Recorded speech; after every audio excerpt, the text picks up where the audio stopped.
Hi everyone, this is going to be a short, very short, very sweet little video. I just want to briefly discuss Superman Shadow of Apokolips. I've been meaning to want to review this game. I'm not going to go into any depth, but we'll briefly discuss it here. So this is a game that came out early 2000s. This is a early PlayStation 2 life cycle game. Your whole premise is you're Superman and you save the day. Let me go here to biographies. You can go through some of the characters here that you fight. So if I scroll up here, can't remember, but you might fight Lex Luthor. You fight Darkseid, I know that. You fight Kanto. You fight Metallo, he's the final boss. You fight Livewire while she's in prison. And you fight Parasite close to the end of the game as well. But basically the whole premise of this game, story-wise, is that Metallo and some of the other villains, and Lex Luthor, of course, they've all conjured up these Interbot robots. And they've taken over the city and they're doing all this bad stuff. So you, Superman, you go and you clear out these areas. And when you're not Superman and you're like your day-to-day, I think it's Clark Kent. I'm not a big superhero guy, so I don't know. But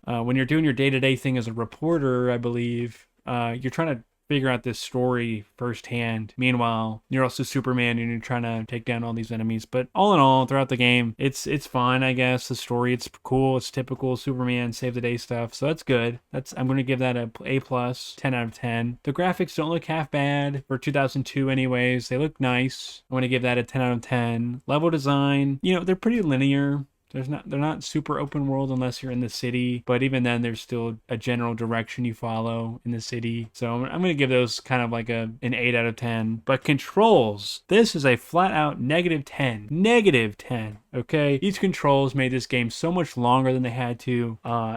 Because of how bad the controls were, I had to restart so many levels and spend so many hours on some of the most basic stuff. I remember just the I didn't mean to hit game credits. Whoops. We're gonna keep talking though. I meant to hit biographies. I want to go to Livewire, but on Livewire's mission alone, I remember spending a good 3 or 4 hours on just trying to take down her boss fight. And then once I couldn't figure it out, I ended up having to watch a YouTube tutorial on. I'd end up watching a YouTube tutorial to get to the mission. So that was very frustrating, I'll tell you that. Yeah, that's pretty much it. Those are my closing thoughts. This is going to be a really short, quick video to get a review out for this game. I don't have any positive words really, but good graphics, somewhat okay levels, somewhat okay story. Typical Superman. It's not anything that's like really knock your socks off thing. The controls are also bad. So those are my final points. I must say though that if you are a superhero guy, you're into superheroes or gal, and you love Superman, then